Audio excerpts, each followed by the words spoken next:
पूर्व प्रधानमंत्री इमरान खान की मौत की अफवाहों और देश में अशांति फैलाने के डर के बीच अब पाकिस्तान सरकार ने रावलपिंडी में कर्फ्यू लगा दिया है। इसके तहत 1 से 3 दिसंबर तक कोई भी सार्वजनिक सभा, रैली, जुलूस, धरना प्रदर्शन करने या फिर 5 से ज़्यादा लोगों के इकट्ठा होने को पूरी तरह से बैन कर दिया गया है।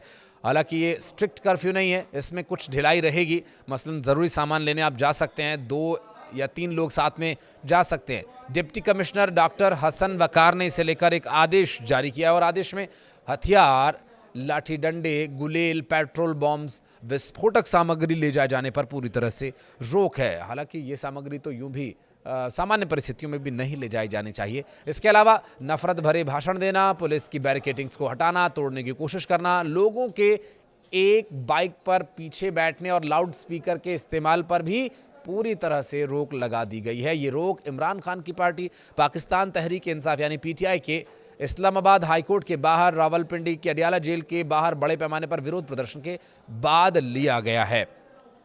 विवाद इस बात को लेकर है कि इमरान खान जीवित हैं तो उन्हें मिलने क्यों नहीं दिया जा रहा परिवार के लोगों से, क्योंकि इमरान खान के बेटे ने अब सबूत मांगा है अपने पिता के जीवित होने का, और इमरान खान की बहनों के द्वारा भी मोर्चा खोल दिया गया है पाकिस्तान की सरकार और यहाँ के हुक्मरान और सेना के खिलाफ भी, क्योंकि ये जो सिचुएशन है अब पाकिस्तान सरकार को कंट्रोल करना काफ़ी मुश्किल हो गई है। आदेश ये दिया गया कि जिला खुफिया समिति ने रिपोर्ट दी है, कुछ संगठन और तत्व बड़े पैमाने पर लोगों को इकट्ठा करके कानून को हाथ में ले सकते हैं, तोड़ सकते हैं, व्यवस्था बिगाड़ने की फिराक में हैं और ये लोग संवेदनशील ठिकानों, सरकारी इमारतों और चुनिंदा जगहों पर हमला कर सकते हैं। इसलिए जनता की सुरक्षा और शांति बनाए रखने के लिए ये पाबंदियां लगाई जा रही हैं। दरअसल पीटीआई नेता असद कायसर ने कहा कि संसद के दोनों सदनों से विपक्षी सांसद इस्लामाबाद हाईकोर्ट के बाहर प्रदर्शन करेंगे और फिर धरना अदियाला जेल बाहर ले जाएंगे, जहां प्रदर्शन करने का फैसला इसलिए लिया गया क्योंकि कोर्ट अपने आदेश को लागू करने में नाकाम रही और जेल प्रशासन ने भी कोर्ट के आदेशों का पालन नहीं किया। और हालांकि पिछले हफ्ते खैबर पख्तूनख्वा के मुख्यमंत्री ने जेल के बाहर धरना दिया था, जब उन्हें 8वीं बार इमरान खान से मिलने से रोका गया था और इसी तरह से इमरान खान के परिवार के लोगों को कई हफ्तों से उनसे मिलने नहीं दिया जा रहा है। इससे पहले पाकिस्तान के न्याय राज्य मंत्री अकील मलिक ने सोमवार को कहा कि पख्तूनख्वा में सुरक्षा और प्रशासन की हालत बहुत ख़राब हो चुकी है। पाकिस्तान सरकार खैबर पख्तूनख्वा में राष्ट्रपति शासन लगाने के लिए विचार कर रही है और वहाँ की एक न्यूज़ कंपनी जियो न्यूज़ के मुताबिक मलिक ने कहा कि खैबर पख्तूनख्वा के मुख्यमंत्री सोहेल अफरीदी वहाँ की स्थिति को सुधारने में बुरी तरह से फेल रहे हैं।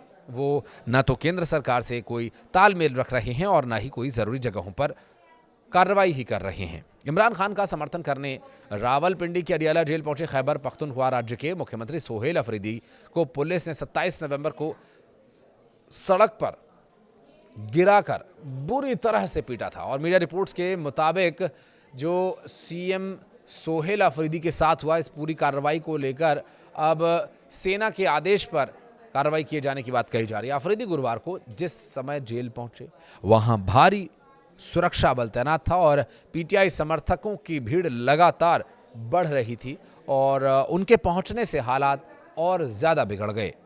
पुलिस ने उन्हें और उनके साथ आए नेताओं को आगे बढ़ने से रोक दिया और धक्का मुक्की के दौरान पुलिस कर्मचारियों ने सीएम को लात घूंसे भी मारे और जमीन पर गिरा दिया।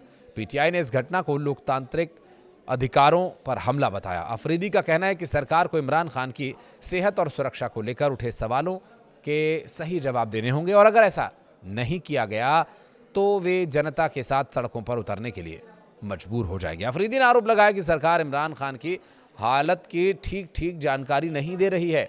उन्होंने ये चेतावनी भी दी है कि अगर इमरान खान कुछ असहज हैं या उन्हें कुछ हुआ तो इसके नतीजे के लिए आप तैयार रहिए और इसकी पूरी जिम्मेदारी मौजूदा सरकार की होगी। पिछले कुछ दिनों से इमरान खान के मौत की अफवाहें तेज़ हो गई हैं। गुरुवार को इमरान खान के बेटे कासिम खान ने अपने पिता के जिंदा होने का सबूत मांगा था। कासिम ने कहा कि उनकी बुआ को भी अपने भाई से मिलने नहीं दिया जा रहा है और ये सब कुछ किसी सुरक्षा कारण की वजह से नहीं बल्कि जानबूझकर किया जा रहा है। सरकार उनके पिता की असली हालत को छिपा रही है। देखिए, इमरान खान इतने बड़े नेता थे नहीं जितना बड़ा नेता उन्हें शहबाज शरीफ ने बना दिया। अब ये बात आसिम मुनीर के पेट में पच नहीं रही है। आसिम मुनीर के पेट में आंतें उठ रही हैं। इमरान खान उनके अंगूठे के नीचे रहना नहीं चाहते, शहबाज शरीफ उनके तलवे के नीचे भी जाना चाहते हैं।